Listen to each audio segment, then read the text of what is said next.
Welcome to the podcast, Let the Prophet Speak. Today we continue our study of the book of Eov, the book of Job, Sefer Eov. We are at chapter 24. In chapter 23, we read the first half of Eov's response to Eliphaz in another round of discussion or debate between the three friends and Eov. In chapter 23, Eov pointed out that only God knows the truth, and he put forward the idea that God knows and understands everything that is happening on this world, but nonetheless, we cannot understand why God allows for the suffering of the innocent and the success of the wicked. In other words, and one day, and Eov begs that one day he be vindicated by God because God knows that he's innocent. Despite the fact that his friends keep telling him that he's suffering because he must deserve it, Eov refuses to accept that, and he looks toward God for vindication. Before we read the first verse in chapter 24, I want to point out something Eov said in verse 10 of the last chapter in order so that we can understand better what he's about to say. God said in verse 10 there, Ki yodad derech imadi, because he, with the capital H, God knows the way that is with me. In other words, the path that I am taking. Bichonani kazohavetze, when he takes concern for me, and when he looks at me and reviews my life, I will come out as pure as gold. In other words, he knows, right? So Eov understands that there's this that God has knowledge of what's happening in this world, right? But nonetheless, he allows the suffering to happen, which is what Eov doesn't understand, which is Eov keeps on begging God, if this is how the world works, why are we even here? What's the point? If we do good and we suffer, or if we do bad and we prosper, then what is the point of being here? And what Eov is thinking when he's about to say that what we're about to read, verse 1, he's thinking of a potential answer to the question. It's a potential theological answer, which would be to state, well, maybe God doesn't know what's going on. Maybe God just created the world, and then he went back to his place and let the world go about its own business, and he doesn't care. In fact, there certainly are groups, philosophical philosophers and groups that have proposed such things. That yes, there's a creator, but he doesn't care. That would be one way of answering the theological question of theodicy, would be to say that it's not God doesn't allow it because he's unjust. He just doesn't care. He's just not involved. So that's what Eov is addressing in the first verse. There's the commentaries have many different ways of explaining this, but I'm taking this path, and just because it fits extremely well into the context, into the words, and I believe this is the, at least close to being the proper understanding of this following verse. And Madua some understand this as being a reference to. Well, let me read it, and then we'll discuss it a little more. Madua mishadai lo nitzpenu itim. Why is it that from God, right, the times are not hidden? In other words, he's lamenting. Why is it that from God the times are not hidden? It would be so much easier if we could just say they are hidden. But why is it that they're not hidden? In other words, we have this difficulty because we are assuming they're not hidden, and therefore we have the question how God could allow this evil. That's why I'm suffering like this. If you could only say that, you know what, forget it, it's all just haphazard. Well then, of course the suffering wouldn't be any better, but I wouldn't have all these deep questions of God. V'yodav lo chazu yamav. And in a world where those that know God, in other words, those that do have faith in God, those that do know him, lo chazu yamav, cannot see his days. They don't understand his decisions, right? In other words, why is it that God created it in such a way that those of us that know him, like me, Eov says, don't understand him? Some understand this to be a reference, why doesn't God have times for judgment? Why doesn't God reveal the times of our lives? There are many other ways that the commentaries understand it, but the way I just read it seems to me to be the most obvious and fits the verse the best. And then in verse 2, Eov is going to start describing the acts of the wicked in which they prosper despite being so wicked and so unjust.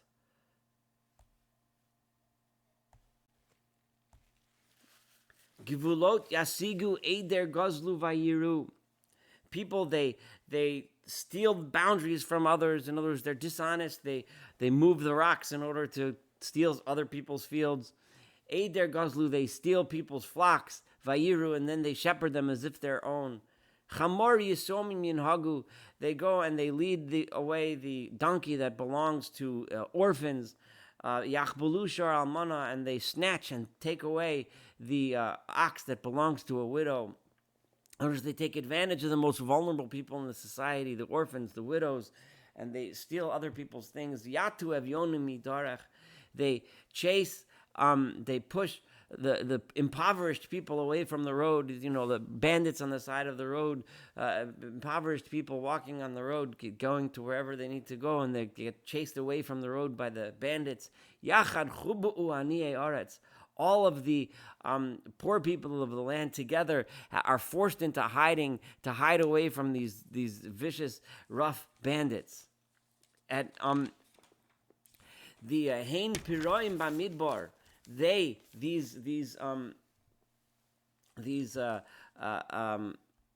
bandits are like the wild donkeys, the wild asses that run around the wilderness. Yatsu b'fa'alam meshacharei laTorah. If they go out to do their bad deeds, they're searching all over for people to tear apart and take their food away. Aravalo lechem lana'arim. For them, the wilderness becomes food for the young men that run around and act this way. Basode bililo yiktzoru. Now, there's the verses here are going to go back and forth. It says he or they. It's going to go back and forth between referring to the poor people whom they are oppressing and the oppressors themselves. And from the context, you have to understand who he's referring to. And again, the commentaries have different ways of reading this. I'm trying to read this as the way that it appears to me to be the most logical and reasonable, and I'm stringing together in many cases different commentaries. If I referencing one specifically, I may quote it, but you have to forgive me if I don't quote each and every one. After having studied numerous commentaries on this, this is how it just, and then reading it through myself, this seems to me to be the most a coherent way to read this chapter. But remember, it's a poem, and there's various ways to interpret and read poetry. But this verse 6, he's still focusing on those that are evil, right? Just like he said before in verse 5, they are the wild asses running around the wilderness, etc., taking advantage of others. Basode bililo yiktzoru. In the field, they harvest the grain of others, right? V'kerem Rasha yilakeshu, and a kerem, and the vineyard is being gleaned by the wicked. There's various ways to read this. It could be v'kerem Rasha, and the vineyard of the wicked, right? They are gleaning. Why are they? In other words, because they are wicked. The owners of the kerem, because they stole it, right? Or it could mean the kerem, the vineyard that someone has, Rasha yilakeshu, a wicked person. Even from the traditional, the trup, the Masoretic text, the way the annotations are, it's difficult to understand where to put the comma here exactly. So, verse 7. Now this turns back to the poor people. Orom yalinu mibli levush. They lie naked without clothing to wear. Ve'ein ksus bakara, and they don't have anything to wear, nothing to cover them when it gets cold at night. Mizerem harim yirtavu. They are soaked and with rotting clothes because of the pouring rain that comes from the mountains. Umibli machseh chib kutzur, and without any clothing, they hug the rock. In other words, they huddle next to the rocks to try to attempt to get some sort of shelter. Yigzulu mishod yasom, and then again in verse 9 it flips back from those that are suffering to those that are causing the suffering. So if you had an issue with the context before, and you might argue with me and think that when it said about gleaning the grapes, it was talking about the poor, and I said that it was talking about the and you think that because of the context, you see here that the context goes back and forth and back and forth. You're about to see this now, because it just said Mizerim Harim Yutava, they're drenched by the rains. Clearly, this is referring to those that are poor. And then it says Yigzelu Mishod Yasom, they steal from the mother's breast the infant. In other words, they steal away children in order to sell them into slavery and to enslave them themselves. So again, you see right here clearly that the verse is flipping back and forth from the poor to the oppressors.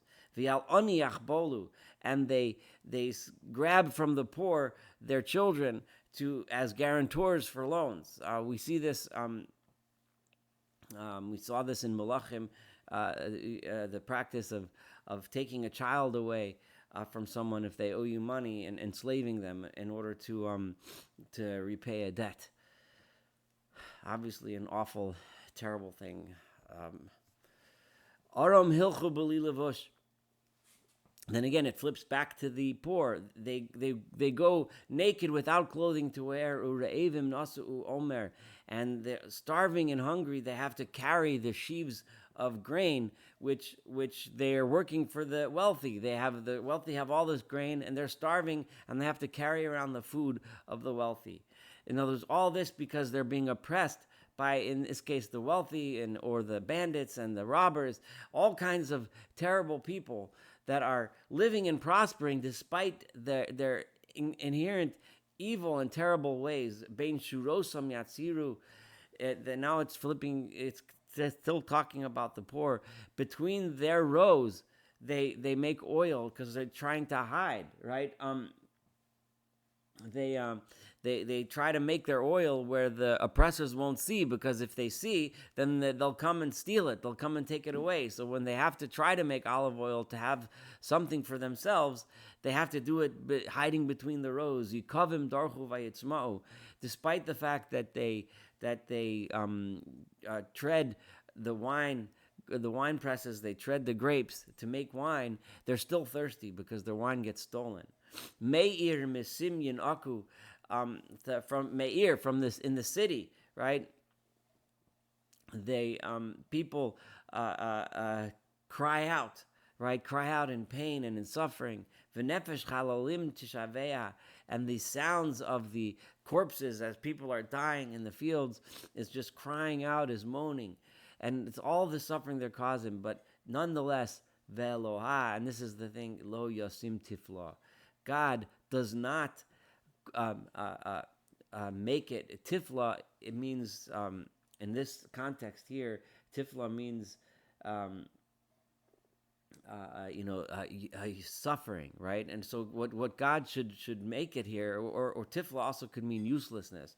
God should make their oppression. One would think that God would make their oppression unsuccessful, right? He wouldn't allow them to cause this kind of oppression, but God does not. He does not turn their actions into nothingness. Rather, God allows those actions to take place.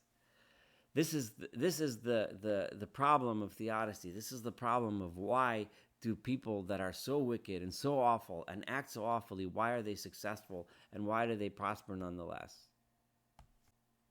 Remember, it's significant that a significant part of Eov's suffering is a result of other people, of oppressors, right? They're the ones who stole his things and raided his property, etc. Some of his suffering, his illness, one might say, is not coming directly from other human beings, but much of it is. But nonetheless, God allows it to happen. God does not make it a tifla. He does not make it uselessness and nothing. There's various ways to translate tifla here. That's what I'm choosing as my translation. You can look at the commentaries and different translations for other ways to translate the word. Hema hayu b'mordei, this is verse 13. They were, in other words, these people that are being allowed to prosper, allowed to be successful, they were b'mordei, they rebelled against light. Light here as representative of goodness, light versus darkness here.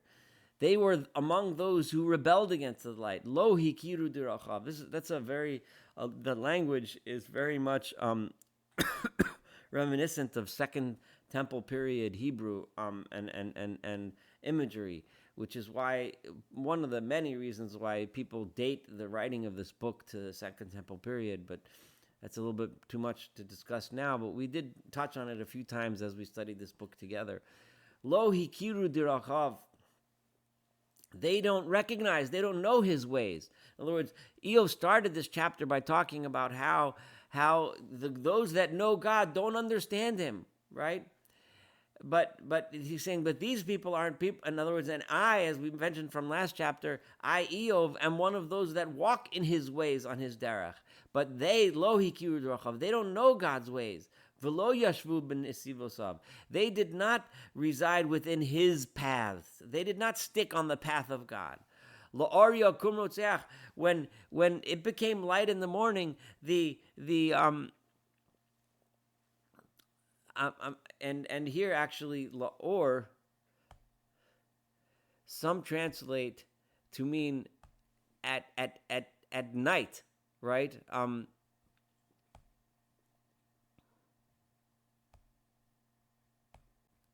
Which would be suggestive of Aramaic, which la'ur instead of la'or, right?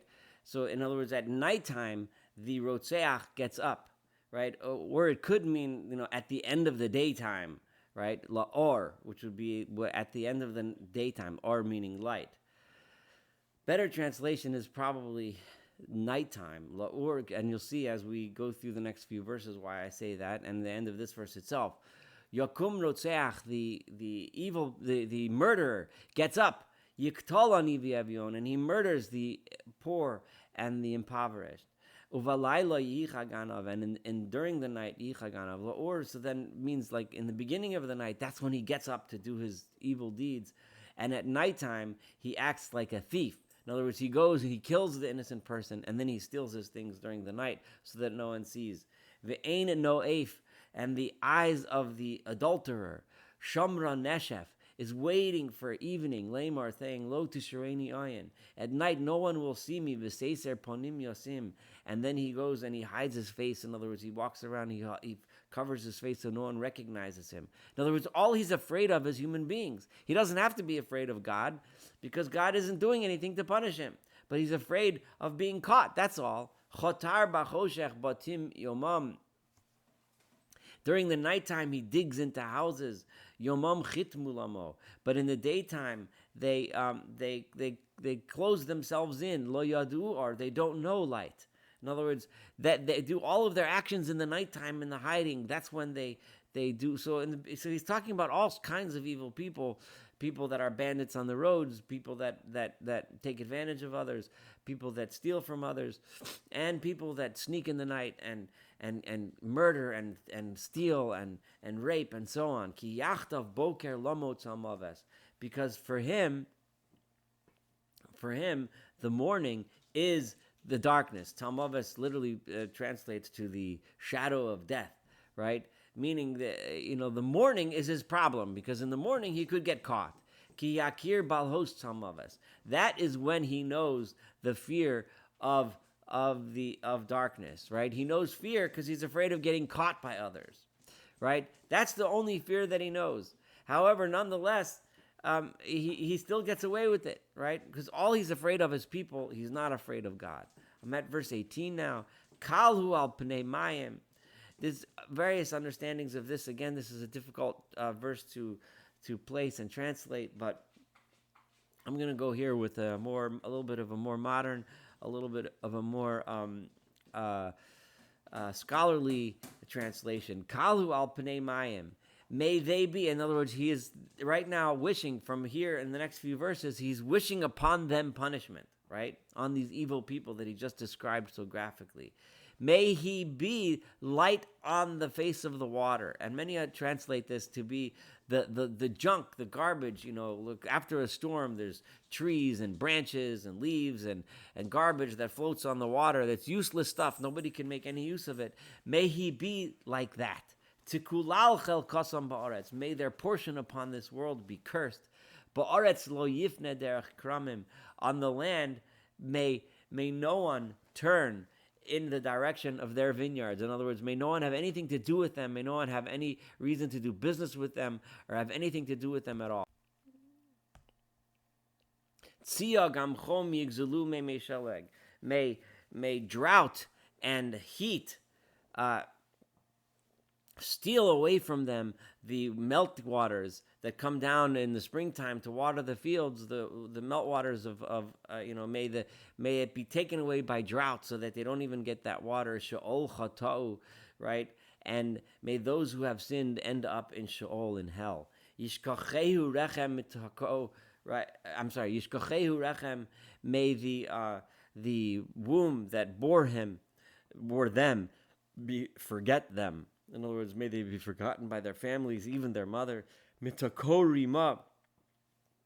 May they be sweet to the worms and rot of the grave. Od lo yizocher. May they be never remembered again. Vatishover ko'etz avla.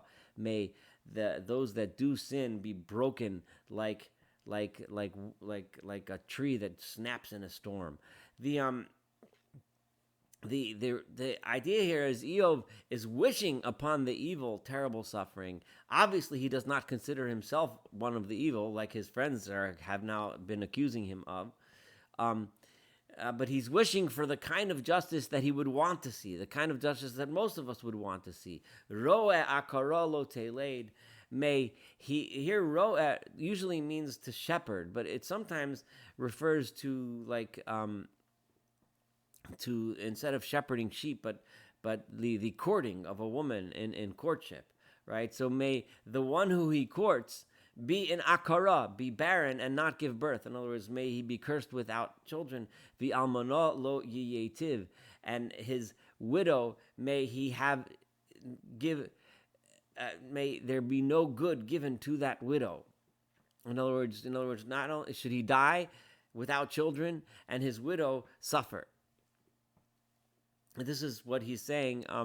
The curse that should be upon the wicked. I'm assuming that she is complicit in this wickedness, in this wish for a curse that Eov is placing upon this family.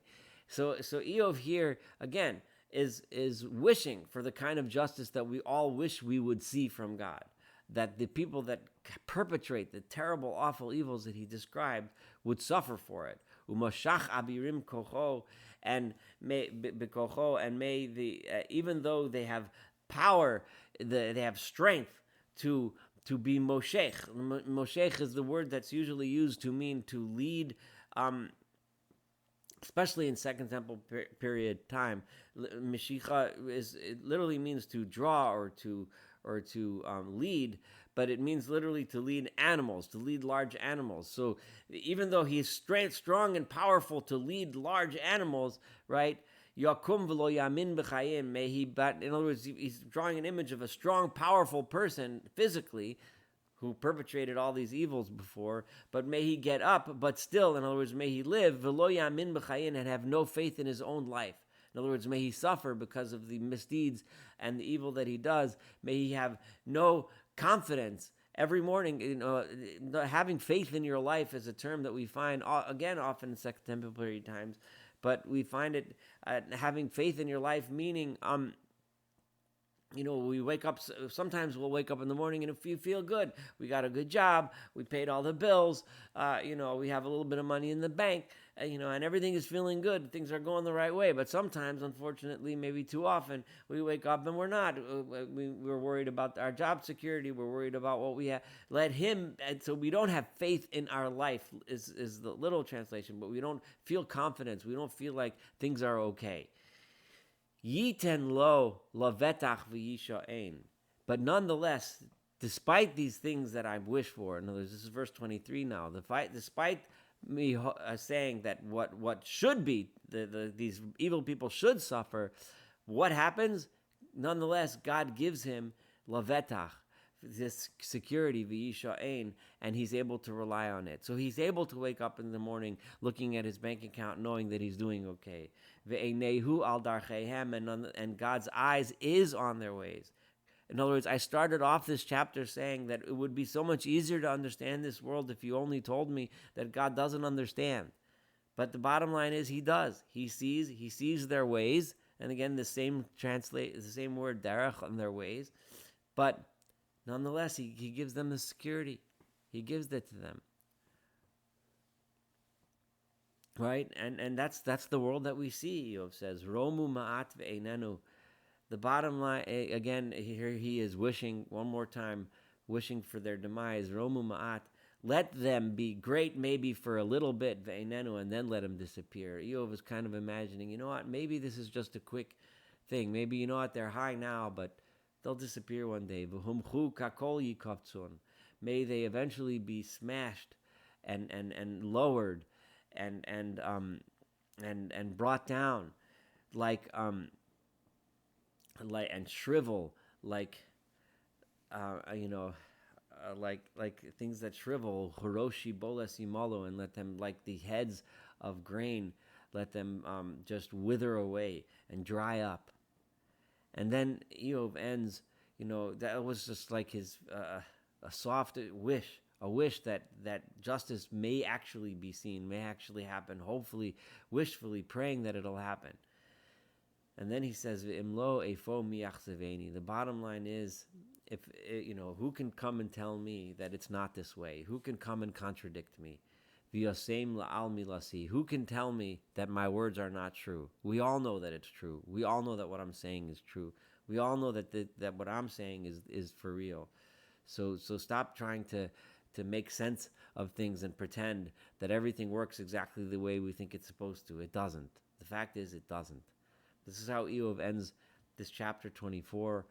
Very sad, very difficult, very painful note, but nonetheless a very true note, and something that we should make us think. Thank you so much for studying chapter 24 together with me. This is a difficult book. It's taking a while to get through it because it's difficult. It's just difficult to translate, difficult to understand. It takes me a lot of time to prepare. Every verse, there's 17 different ways to understand it in the commentaries, and then more and more ways to understand it. But we're working our way through this, and so much to learn, so much to think about. Have a wonderful day.